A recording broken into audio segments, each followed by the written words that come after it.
right, what is going on, guys? This is Planting Seeds TV, where we chase progress, not perfection. My name is Chris Jones, and today I'm so happy because I have the chance to speak with Miss Grace Holland. She's the Chief Development Officer for Breakthrough Central Texas. And how are you doing today? I'm good. It's good to see you. Thanks for having me on. Definitely, definitely. It is a pleasure to have you on. So before we get started, Grace, can you please tell everybody a little bit about you? Sure. I have lived in Austin for about 25 years. I came to UT. I grew up in Waco, and I have always worked in nonprofits. So that was my desire from the very beginning. I work in development, so I help secure funding for the organizations that I work for. And that part I kind of fell into, but my desire was always to work in the nonprofit space. I've been with Breakthrough, which is an education nonprofit, for about 7 years, and we help middle school students from low-income communities become the first in their family to graduate from college. And I can talk more about that. And then I worked for a few other nonprofits in town as well. That is awesome. That is great. So, the wealth of experience that you do have, right? I would like to know, and I'm sure the audience would like to know just as much, how did you get started and why the nonprofit sector? Yeah, that's a good question. So I mentioned I grew up in Waco, which is a bit of a different culture than Austin. It's more conservative. There's more poverty. I wouldn't say it's as segregated. And so I was middle class, but a lot of my classmates were not. And I had kind of social justice minded parents who kind of took every opportunity to point out to me why things were the way they were, why I had more opportunities than perhaps some of my classmates. And it wasn't because I was brilliant and special, but because of systems and long held systems in place. And so I think that really instilled in me. And I think for anyone who wants to be a nonprofit, you see an injustice in the world and you want to be a part of making that right. And it's almost like something you have to do. So for your listeners who might be feeling that, I think that nonprofit can be a really good path for you. I graduated with a degree in sociology, so not a super clear path there, but I wanted to be a CPS caseworker. And my sister was an attorney with legal aid, who they help low-income families with legal services, and her friend, who was also an attorney, said, if you have to go that route, work for CASA of Travis County, because you won't get burned out as fast. And so CASA is another nonprofit that provides court-appointed special advocates for children in foster care, which I ended up being one for a really long time. Very, very rewarding volunteer work. But so that's what I did. But I didn't have a social work degree, so they wouldn't hire me to be the caseworker. They put me in volunteer services. And from there, I quickly navigated into fundraising, and that ended up being a good fit for me. It kind of used my skill set along with my, my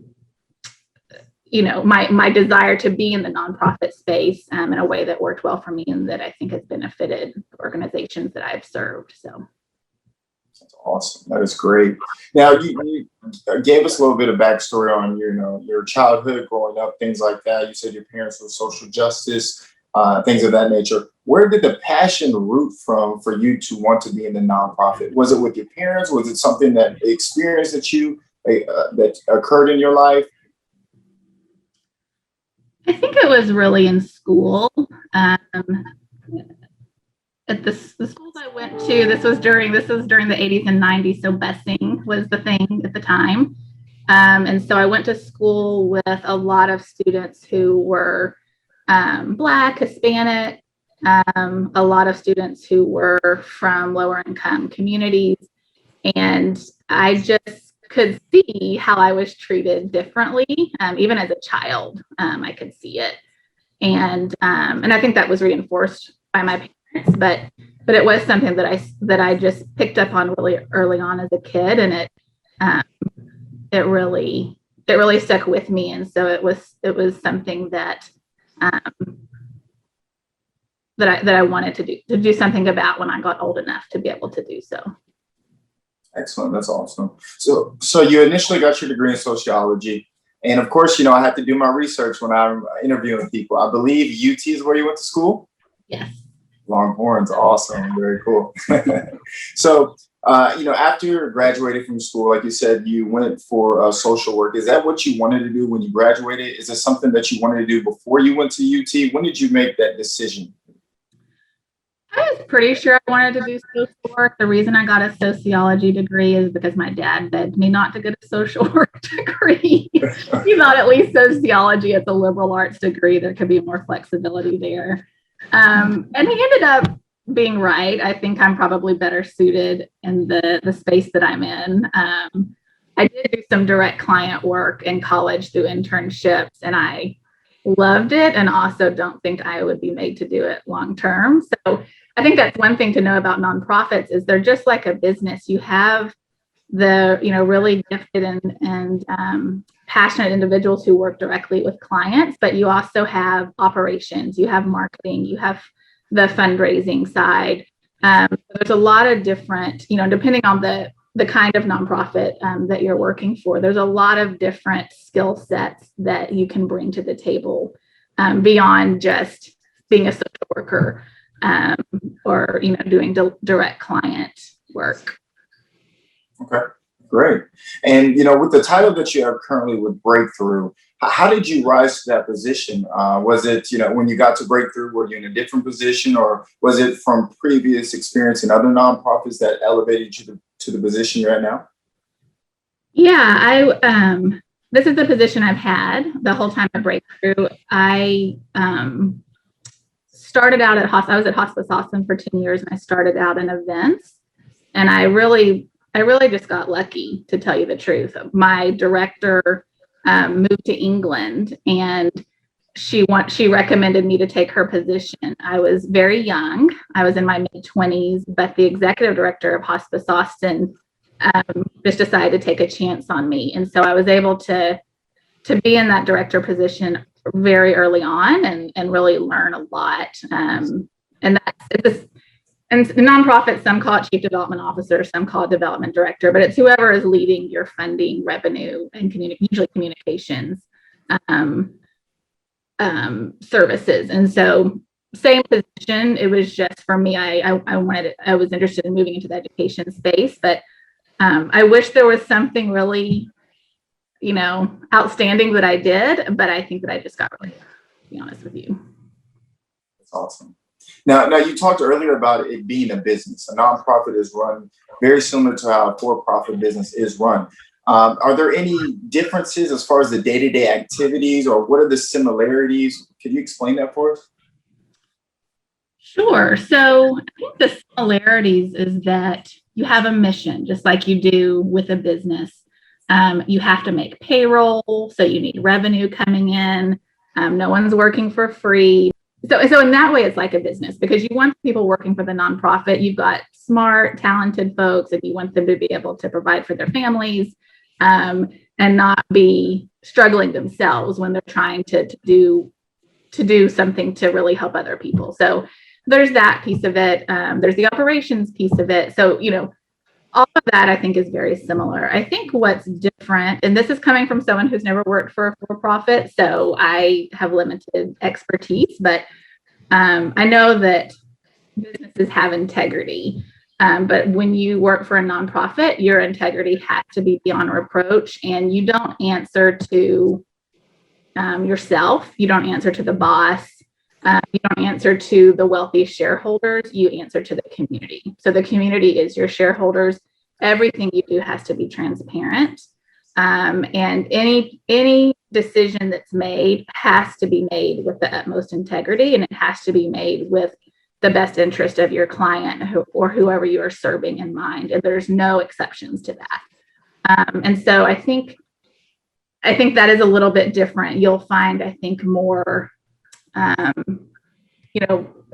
more egalitarian supervision systems, less kind of top-down systems, more of working with the team, things like that, because you're you're constantly looking at why do we have this social injustice, whatever it is, whether it's kids or homelessness or domestic violence, and so you're always having to reflect and look at what about your system that you've created as an organization like reflects or doesn't reflect that. So even within the nonprofit structure, we have systems in place just like anyone else does that could be discriminatory, and it may not even be and it wouldn't be intentional, but maybe it's in like recruiting and hiring practices, for example.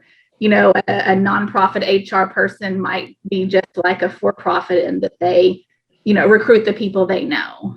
When best practice, if you're wanting to be equitable, is to really kind of cast a wide net.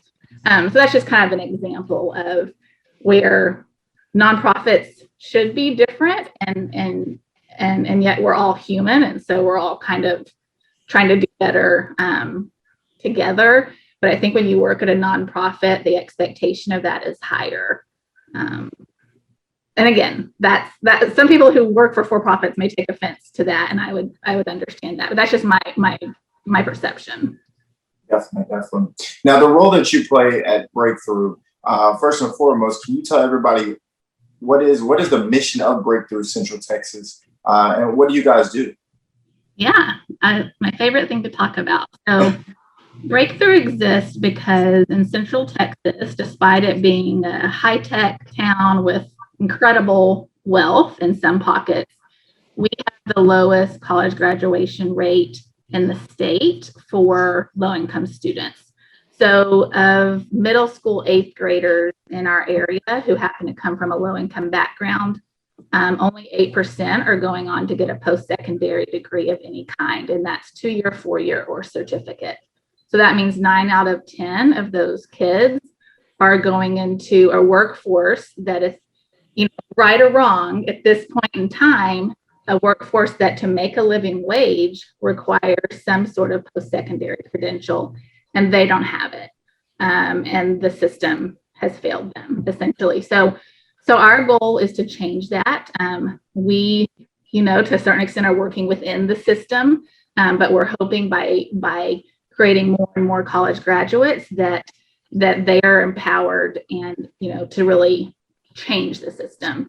So we provide, because we know there's so many systemic barriers along the way. If you're the first in your family, if you come from a low income background, if you're, you know, in Texas, if you're Black or Hispanic, all of those things, because of systemic racism and just injustices, there are just additional unfair barriers that exist, and that's just the reality.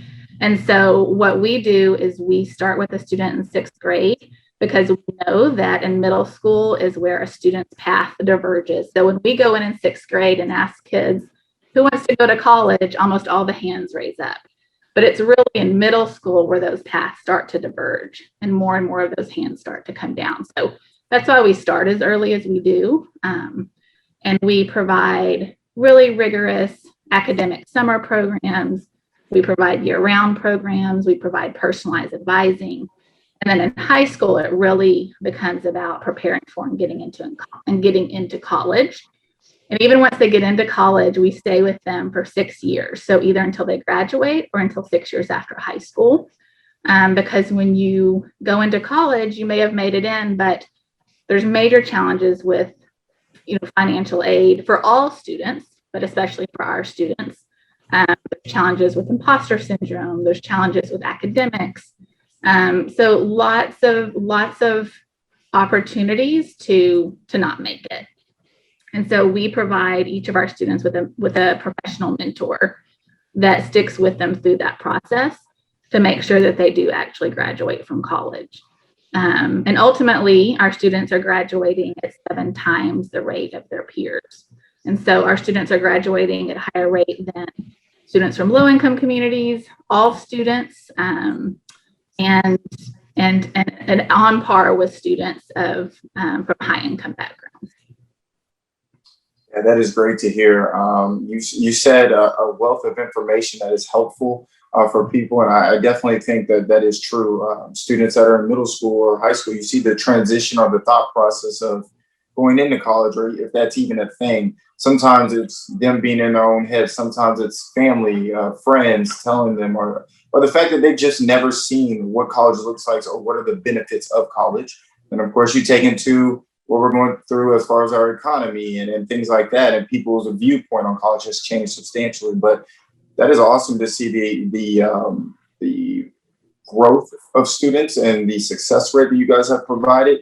But what are some of the challenges that your students face when you first work with them, starting in sixth, seventh grade? What are some of those challenges that you come across with these students? So one of the ways that we mitigate a lot of those challenges is through our summer program, because of course you're asking kids to be a part of something for 6 weeks in the summer where they have to get up, they have to be there at 8 a.m., stay till 4 p.m. It's completely voluntary. So we make it really fun. And all of our teachers during the summer are college students. They're near peer mentors. They're cool. I would never, be accepted as one of their teachers. So we make it really fun. And the other thing that's really neat about it is they're in cohorts. And so they may be getting to meet kids their age from all over the city, but they may know, but they probably don't. But they all have one thing in common. These are all kids who really want to go to college, and who they all come from similar backgrounds. They all have something in common, that neither parents graduated from college. And so there is a really special bond that's formed during those middle school summer years.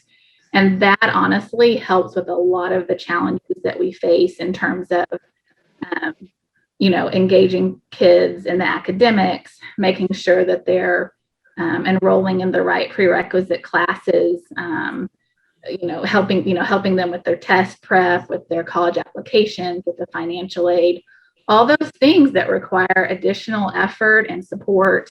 And so there is this, if you ever talk to breakthrough students, a word that they use a lot is family. And it is really a feeling of family. And that's another reason that we do the long-term approach, because a lot of times with programs, academic programs, you kind of, even with teachers, you have a teacher, but then they're not your teacher the next year. And so I think the continuity provides just a kind of a foundation of trust that allows us to really, for our students, but also their parents, to know, like, we're there to partner with them. We always give first and foremost the credit for their success to our students and their parents. Their parents want the best for them. Sometimes we're having to kind of correct stereotypes that folks in the community might have about families who haven't gone to college. Maybe the parents don't care, or they're not able to support, and that's really not the case. But that's some of the challenges, and then there's just real challenges around, I can't come because I have to babysit, or I can't because I need to work. I need to contribute to the family income. So, things that are just really beyond their control. And we do try to support with that as well. We have a student family support fund that's been especially utilized over the past year. We've given away a couple $100,000 directly to families in the form of grocery cards, rent, utility, whatever they need. And sometimes it's just direct cash, because it's been really such a hard time, and our families have been disproportionately impacted. Right. Yeah. I love that you guys have support systems. You guys also build relationships with these students, because that's everything that they need. When they're trying to elevate in life, there's so many different factors that try to bring them down. But when there's somebody actually in their corner rooting for them, standing tall for them, and always showing them that they'll be consistently on their side, they love that. And they will always choose to go the route of success. And that's great to see. And that's great to hear. Now, all the things that you're pouring into students' lives, I also have to ask you, what have they done for your life? How have they poured into your life? For me personally? Yes. Gosh, I've learned so much. I'm not an educator. And so I've just learned so much about children. I have children, but they're younger. Just about children's resilience, and just ability to overcome incredible odds. And one thing I think that I've really learned about from being a breakthrough is that all students have almost all students, have the capacity and the ability to be successful in college. We don't need to cherry pick, the best and the brightest to be in our program, because any student who wants to go to college should have that opportunity. And I've also, I think learned that, and not everyone needs to go to college. And so we're not you have to go to college program. We're really about, if you want to go to college, we don't want these barriers to stop you. That's not fair, and you should have the opportunity. So, but yeah, I think really just understanding, the role that college has played and can play. And it's, when you look at all the different factors that can impact social mobility and economic mobility for a family, college degree is by far the most significant and the most powerful way to do that. And I think at the end of the day, college is great and you learn and it's an amazing experience. But at the end of the day, I think for me, it's really about having access to that economic mobility, and the ability to break cycles of poverty, or just, unfair circumstances that have plagued some families for many, many generations. So I think that's what excites me about it the most. Excellent. That's great. And, for people out there looking to get involved, what would be the next steps if somebody wanted to donate or just be involved as a volunteer? How could they do that? Yeah, we're always looking for volunteers. We use after school tutors. We pair volunteers with our high school seniors. They're called college application coaches, and they work one-on-one with our seniors through the college application process. That's a really fun one, because then you also get to be when all those acceptance letters start coming in. So you can find out about all of our volunteer opportunities on our website, which is breakthroughctx.org. There's also opportunities to donate there. And we have a giving circle. It's called the Breakthrough Honor Roll. And it's really just about being a part of a community with other people who care about educational equity. There's just a lot of opportunities to volunteer, to get involved, to go to educational events. So if you're wanting to be a part of that kind of a community, the honor roll might be the place for you. Excellent. Now, you stated something earlier that definitely caught my attention, because it's something I can relate to. You stated that at a young age that you were given a role of being a leader in an executive position. While I haven't been in an executive position, just creating a company has definitely at a young age has put me in different positions, and obviously tons of learning curves, some great wins, and then some great losses or storms. But I look at the losses as great opportunities to learn. What were things that you learned being in that position at such a young age, leading people throughout the position that you're in? Good question. I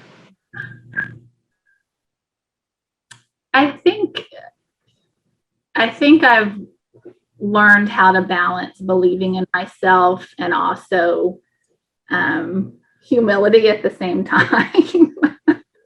So there's definitely been times along the way, especially early on, where I felt like I was just winging it. And I really was. I mean, I didn't know how to run a development department. But then there's, I think as I've gotten older, there's been times where I think, especially at Breakthrough, where I kind of have the personality where if I think I have a good idea, I say it. And learning more about, once you become a leader, there is a certain positionality that you have where if you say something, everyone has to listen. And it's not necessarily because what you say is brilliant. It's because you're a chief development officer, or whatever the case may be. So I think just having humility around that and keeping my mouth shut more, and allowing space for more voices has been an area of growth for me, but I've really benefited from it, in terms of, my team and the organization. I think, there's when there's more voices and more ideas, you're naturally going to be better. And so I think that's been a really great learning experience for me. That probably didn't happen until I was older, but that's the one that comes to mind. That's great. That's great. What I always tell people, and what I have learned, is that who you are is definitely a reflection of who has impacted you, or who's within your inner circle, who's around you, or who's championing you, or who's been your support system. So I do have to ask, who has made the biggest impact in your life? Definitely my parents. Yeah, they were both Presbyterian ministers of kind of a small social justice oriented church in very conservative Waco. So they had to be strong, but also gracious because they were pastors. And so, yeah, just the way that they've lived their lives has been a great example for me. That's awesome. That's what about you? I would definitely have to say the same thing. It seems like we have similar backgrounds. My father was actually a pastor, so growing up, humility, things like that. I've learned grace, patience with people, but definitely how to be a leader. The parishioners. Yeah, definitely. So that's great to hear. That is awesome. So, of course, people would like to know for nonprofits, right? I'm sure people out there want to either create one. I've had tons of friends that want to do it. I myself within that transition of doing that, and I've been talking with you about how do I get my feet under me and how can I take it to the next level. So, the first thing when somebody is creating a nonprofit is, of course, getting all the documentation to be a nonprofit. But you're in the funding department. How crucial is the funding aspect, and where can somebody go get funding? So when you're first starting out, first I will say foundations will be your best friend. Philanthropic foundations like to start programs. They will also help continue funding programs. So what they really like is to start new things. And so if you can get in front of someone at a foundation, and there's resources, there's, go online, you can, research foundation, there's foundation search, there's the Hog Library. You can email me and I'll connect you. But so that can be easier than the other one is to find a major individual funder. But just like with a nonprofit, so you need early investors, and they need to be significant. You can't. It's harder, I should say, to build a financial base through grassroots fundraising, in my opinion. Not that it hasn't been done, but if you have a few significant investors, it takes less time. So, you probably could argue that either way, but, you're going to need to have a business plan, and you're going to need to have all of that in place. And you're going to want to put a board together, and you're going to want to make sure, especially as a young nonprofit, it's probably going to need to be a working board. So folks who are willing to give their time, folks who are willing to donate, who are willing to make connections for you, and keeping that, not too big because you want it to be manageable. But that's another important piece. But I definitely would think, pretty quickly about foundations and how they can help with some seed funding for your organization. And then you can always grow from there. Do you think exporting for grant writing is something that people should look into? Should you work on creating a winning template on your own end to have a grant that would allow you to, of course, get the awards and the seed funding that's necessary? When you say exporting, do you mean like outsourcing, like hiring? Yeah, I think that's a great idea. It's going to be, in the long run, the time it's going to take you, in my opinion, to write a winning grant. If you don't already have that skill set, it could be more efficient for you, to invest the funds, if you have them, into someone who can help write it for you. I think it's definitely worth looking into. They're not, some are more expensive than others, but some really aren't that expensive, and they can, offer you a lot of guidance. And maybe they're even just helping you with like the first one. And then you could take it from there and, kind of repurpose that template to apply for more grants. But I think investing in some professional support early on is really wise. Definitely. Okay. And I also would say, I think that there's a need for new nonprofits, because there's obviously what we have isn't solving all of our social ills. I will also say that Austin has the highest nonprofit per capita, at least in the state. I think maybe one of the highest in the country. So there are a lot of nonprofits out there. It's worth doing your research to see what nonprofits out there are already doing what you want to do. Like, I think, Chris, you have something very unique that, we've already talked about how I feel like that's, there's an opportunity for us to partner, because we don't provide that specific service. But sometimes you can get really excited about an idea as a potential founder, and you may not know that service is already being offered, and there might be a way for you to plug into that would ultimately benefit the community more. So it's just worth doing your research, I would say. Definitely. Well, thank you so much for all that information. I know people, of course, want to know how they can contact you. Is there an email, is there a phone number, is there a profile LinkedIn maybe where they can connect with you? Yeah, it's Grace Holland. Email is grace@breakthroughctx.org. And I'm also on LinkedIn, and I'd be happy to connect that way as well. Okay. Awesome. Well, thank you again for coming on to this channel, sharing your information and your knowledge. I know this is going to be something that is going to be well liked amongst the community, because a lot of people want to know about the nonprofit sector, like myself. I've been looking at it over the past couple of months, and I have some other friends out there that would like to get some more additional information. So people out there, please like, comment, share, and just share with other people that want to learn more, and we'll go from there. But thank you again, Grace, and we will see you guys on the next episode.